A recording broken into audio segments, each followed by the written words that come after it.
नमस्कार साथियों, मेरे YouTube चैनल में आप सभी का एक बार फिर से स्वागत है। साथियों, जैसा कि आपको पता है, आपके विद्यालय बच्चों के लिए जल्द ही खुलने वाले हैं। जैसे ही आपके विद्यालय बच्चों के लिए खुलेंगे तो सभी विद्यालयों में एक प्रेरणा ज्ञानोत्सव अभियान चलेगा। इसके बारे में आदेश आ चुका है। आज की इस वीडियो में हम यही जानेंगे कि विद्यालय खुलने पर 100 दिन चलने वाले प्रेरणा ज्ञानोत्सव अभियान आखिर क्या है, इस अभियान में क्या क्या शिक्षकों को करना होगा, ये सब हम डिटेल में आज की इस वीडियो में जानेंगे और क्या आदेश आया है इसके बारे में। साथियों, वीडियो को शुरू करने से पहले मैं आपको बता देना चाहता हूं, अगर आप चाहते हैं इस तरह की इन्फॉर्मेटिव वीडियो आपको एक प्लेटफॉर्म पर मिले तो उसके लिए मैंने इन्फॉर्मेटिव वीडियो व्हाट्सएप ग्रुप और इन्फॉर्मेटिव वीडियो टेलीग्राम ग्रुप बनाए हुए हैं। आप चाहें तो मेरे ग्रुप से जुड़ सकते हैं। ग्रुप का लिंक आपको वीडियो के डिस्क्रिप्शन बॉक्स में मिल जाएगा, जिस पे क्लिक करके आप मेरे ग्रुप से जुड़ सकते हैं। तो चलिए जानते हैं प्रेरणा ज्ञानोत्सव अभियान के बारे में और ये भी जानेंगे कि हमें क्या क्या करना इसमें होगा। इस आदेश को पारित किया है रेणुका कुमार, अपर मुख्य सचिव उत्तर प्रदेश शासन, सेवा में जिलाधिकारी एवं अध्यक्ष जिला शिक्षा परियोजना समस्त जनपद। तो ये बेसिक शिक्षा विभाग से आया है। विषय है प्रदेश के प्राथमिक एवं उच्च प्राथमिक विद्यालयों में प्रेरणा ज्ञानोत्सव अभियान किए जाने के संबंध में। महोदय या महोदया, आप अवगत है कि बेसिक शिक्षा विभाग द्वारा आधारभूत लर्निंग कौशल पर विशेष ध्यान केंद्रित करने हेतु मिशन प्रेरणा का फ्लैगशिप कार्यक्रम संचालित किया जा रहा है। मिशन का उद्देश्य है कि कक्षा 1 से 5 तक के सभी छात्र छात्राएं मार्च 2022 तक, ये दरअसल मार्च 2022 नहीं है, अब ये मार्च 2023 हो गया है, तक आधारभूत लर्निंग के लक्ष्य प्राप्त कर लें। तत्क्रम में बेसिक शिक्षा के प्रभावी क्रियान्वयन हेतु शासनादेश संख्या 114/68-5-2020 दिनांक 28 फरवरी 2020 निर्गत किया गया है, जिसमें कक्षा 1 से 5 के बच्चों में गणित एवं भाषा में अपेक्षित अधिगम सुनिश्चित करने के लिए मिशन प्रेरणा हेतु निम्नांकित फाउंडेशन लर्निंग गोल्स निर्धारित किए गए हैं। भाषा में कक्षा 1 में निर्धारित सूची में से 5 शब्द सही से पहचान लेते हैं। कक्षा 2 में अनुच्छेद को 20 शब्द प्रति मिनट के प्रवाह से पढ़ लेते हैं। कक्षा 3 में अनुच्छेद को 30 शब्द प्रति मिनट के प्रवाह से पढ़ लेते हैं। कक्षा 4 में छोटे अनुच्छेद को पढ़कर 75% प्रश्नों को सही हल कर पाते हैं और कक्षा 5 में बड़े अनुच्छेद को पढ़कर 75% प्रश्नों को सही हल कर पाते हैं। इसी तरह गणित के दिए गए हैं।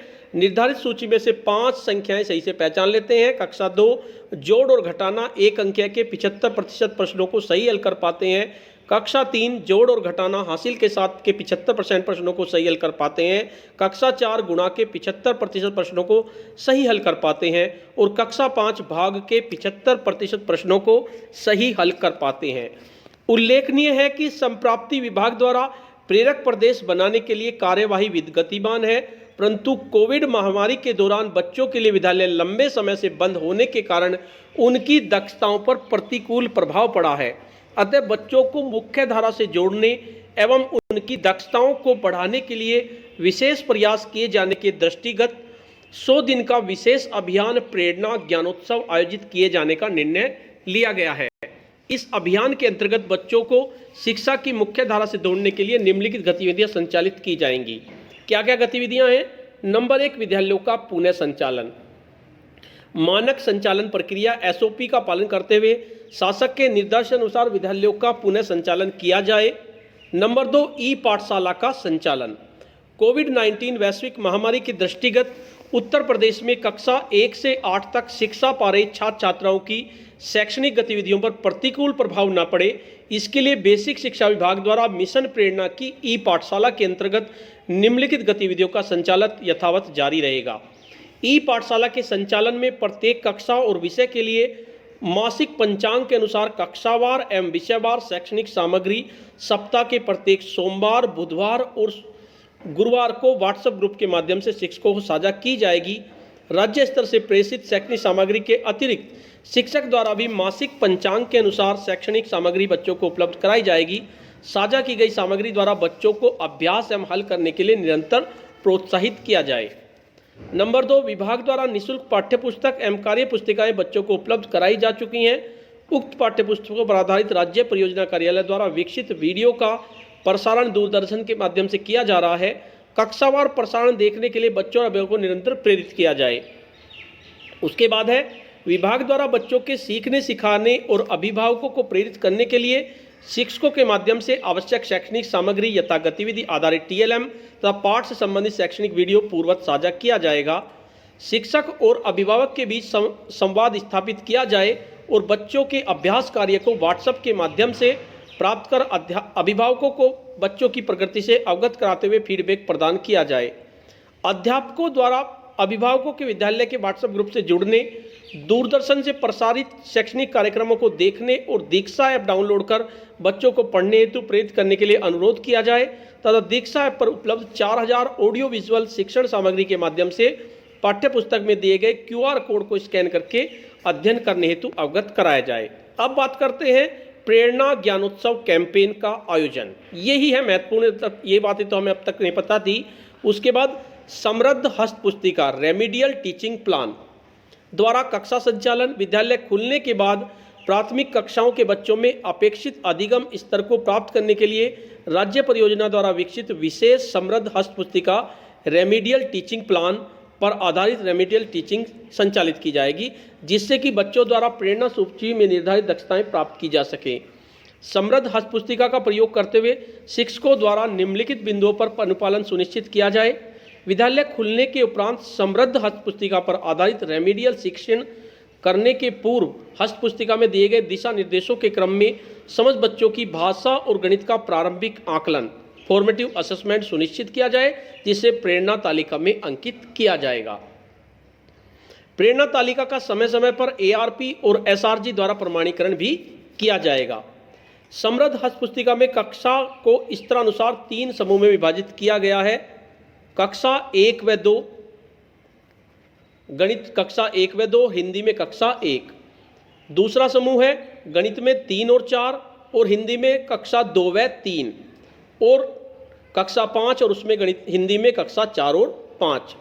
उक्त हस्त पुस्तिकाएं राज्य स्तर से मुद्रण के उपरांत समस्त जनपदों को अतिशीघ्र उपलब्ध कराई जाएंगी। जो समृद्ध हस्त पुस्तिकाएं हैं भी आपको उपलब्ध करा दी जाएंगी। बच्चों को अभ्यास का अवसर देने के लिए कक्षा 2 व 3 हेतु भाषा विषय की अभ्यास पुस्तिका विकसित की गई है, जिसे राज्य स्तर से मुद्रण के उपरांत समस्त जनपदों को अतिशीघ्र प्रेषित की जाएगी। प्राथमिक विद्यालयों के शिक्षकों की क्षमता संवर्धन की दृष्टिगत समृद्ध हस्त पुस्तिका पर आधारित प्रशिक्षण भी किया जाएगा। उसके बाद अंतिम आंकलन यानी कि एंड लाइन असेसमेंट होगा।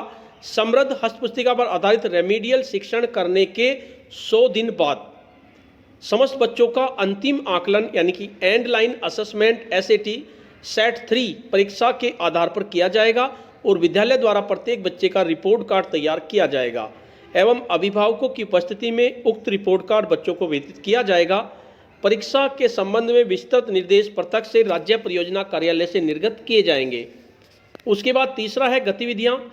कोविड प्रोटोकॉल के संबंध में उत्पन्न जिज्ञासाओं को दूर करने और मिशन प्रेरणा के लक्ष्यों को प्राप्त करने के लिए अभियान अंतर्गत निम्नलिखित गतिविधियां आयोजित की जाएंगी। समस्त विद्यालयों में प्रेरणा ज्ञानोत्सव कैंपेन के अंतर्गत 100 दिन का विशेष अभियान संचालित किया जाएगा। यह अभियान विद्यालय खुलने के प्रथम दिवस से प्रारंभ किया जाएगा और 100 दिन तक निरंतर चलेगा। अभियान को प्रारंभ करने के पूर्व खंड शिक्षा अधिकारी द्वारा सभी प्रधानाध्यापकों की बैठक की जाएगी और शिक्षा चौपाल के आयोजन हेतु विस्तृत चर्चा कर कार्य योजना बनाई जाएगी। उक्त कार्यक्रम में ARP, SRG और शिक्षक संकुल की विशेष भूमिका रहेगी। विद्यालय खुलने के बाद प्रधानाध्यापक द्वारा नवगठित विद्यालय प्रबंध समिति के सदस्यों की बैठक बुलाई जाएगी।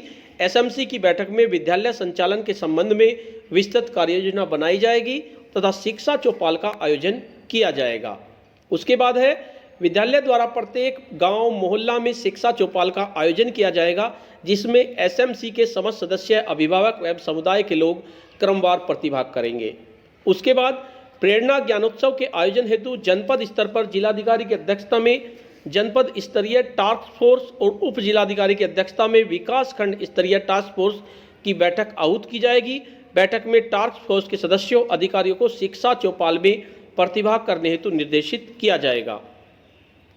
उसके बाद है जनपद या विकासखंड स्तरीय टास्क फोर्स के अधिकारियों, प्राचार्य, डायट और मंडलीय शिक्षा सहायक शिक्षा निदेशक द्वारा इस कैंपेन के दौरान कम से कम 5-5 गांवों में आयोजित शिक्षा चौपाल में प्रतिभाग किया जाएगा। प्रेरणा ज्ञानोत्सव के सफल क्रियान्वयन हेतु प्रधानाचार्य डायट की अध्यक्षता में एसआरजी, एआरपी और डायट मेंटर्स की पाक्षिक बैठकें आयोजित की जाएंगी और सर्व संबंधित द्वारा प्रत्येक माह कम से कम 10-10 गांवों में आयोजित शिक्षा चौपाल में प्रतिभाग किया जाएगा। प्रेरणा ज्ञानोत्सव कैंपेन के दौरान उत्कृष्ट कार्य करने और लक्ष्यों को प्राप्त करने वाले शिक्षकों को सम्मानित किया जाएगा। उक्त कार्यक्रम के संचालन में मीडिया एवं जनप्रतिनिधियों को भी जोड़कर उनसे इस अभियान में सहयोग प्राप्त किया जाएगा। अभिभावकों को जोड़ने के लिए शिक्षकों द्वारा गृह भ्रमण कर इस अभियान कक्षा रूपांतरण के बारे में अवगत कराया जाएगा, जिससे कि प्रेरणा ज्ञानोत्सव कैंपेन को एक जन आंदोलन का रूप दिया जा सके। उसके बाद शिक्षा चौपाल में चर्चा के बिंदु, क्या क्या चर्चा करनी होगी आपको शिक्षा चौपाल में?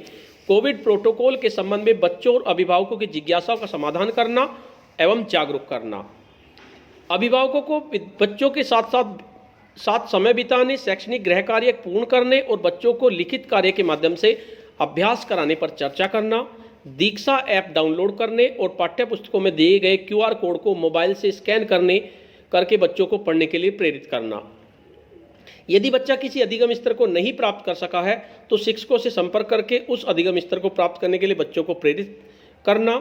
शिक्षा चौपाल में मुख्य अधिकारी, विकास अधिकारी की गरिमामयी उपस्थिति में ARP, SRG द्वारा आधारशिला क्रियान्वयन संदर्शिका पर डेमो क्लास का प्रदर्शन किया जाएगा, जिससे कि शिक्षकों एवं अभिभावकों को अभिप्रेरित किया जा सके। प्रत्येक शिक्षा चौपाल में ARP अथवा शिक्षक संकुल की प्रतिभागिता अनिवार्य होगी। कक्ष में सुधार यानी क्लासरूम ट्रांसफॉर्मेशन हेतु विद्यालय में शिक्षकों द्वारा अभिभावकों को छोटे छोटे समय बुलाकर एवं गृह भ्रमण कर निम्नलिखित बिंदुओं पर चर्चा की जाएगी। पहला, प्रेरणा लक्ष्य। अभिभावकों, जन समुदाय एवं शिक्षकों को प्रेरणा लक्ष्य के संबंध में सभी को जागरूक किया जाए। मिशन प्रेरणा के अंतर्गत प्रदेश को प्रेरक प्रदेश के रूप में विकसित किए जाने के लिए शिक्षकों एवं सभी हितधारकों को शपथ दिलाई जाए। तत्संबंधी शपथ का प्रारूप संलग्न है। उसके बाद प्रेरणा सूची और प्रेरणा तालिका, बच्चों की रियल टाइम मॉनिटरिंग के लिए विद्यार्थियों में चस्पा कराई जाए। प्रेरणा सूची और प्रेरणा तालिका का अवलोकन कराते हुए उनके बारे में अभिभावकों को विस्तृत जानकारी दी जाए। उसके बाद तीसरा है मॉड्यूल पर चर्चा। विशेषज्ञों द्वारा बुनियादी शिक्षा हेतु विकसित आधारशिला मॉड्यूल, रेमीडियल टीचिंग हेतु ध्यानाकर्षण मॉड्यूल और शिक्षकों के उपयोगार्थ शिक्षक संग्रह को क्लासरूम प्रैक्टिसेस में लागू किए जाने के संबंध में अभिभावकों को अवगत कराया जाए। सहज पुस्तिका, सीखने के स्तर के आधार पर प्रत्येक बच्चे के लिए उपलब्ध कराई गई कहानियों और कविताओं को समाहित करने वाली सहज पुस्तिका के बारे में अवगत कराया जाए। संदर्शिका, आधारशिला मॉड्यूल में के कक्ष में प्रभावी शिक्षण हेतु विकसित की गई क्रियान्वयन संदर्शिकाओं में वर्णित समय सारणी, गतिविधियों आदि के माध्यम से संरचित शिक्षण विधियों के बारे में चर्चा की जाए। उसके बाद है गणित किट। गणित विषय के लर्निंग गोल्स प्राप्त करने के दृष्टिकोण विद्यालयों को उपलब्ध कराए गए गणित किट का प्रदर्शन भी अभिभावकों के सम्मुख किया जाए। शिक्षक डायरी, प्रभावी कक्षा शिक्षण एवं पाठ योजना की तैयारी के लिए सभी शिक्षकों को उपलब्ध कराई गई व्यक्तिगत शिक्षक डायरी के संबंध में अभिभावकों को अवगत कराया जाए। Number 8, print rich material. ये क्या है? शिक्षण अधिगम प्रक्रिया को रोचक एवं बाल केंद्रित बनाने में प्रिंट रिच कक्ष अत्यंत मददगार होते हैं। साथ ही शिक्षण अधिगम प्रक्रिया में इनका उपयोग करके शिक्षक पूरी का प्रक्रिया को बाल केंद्रित बना सकते हैं।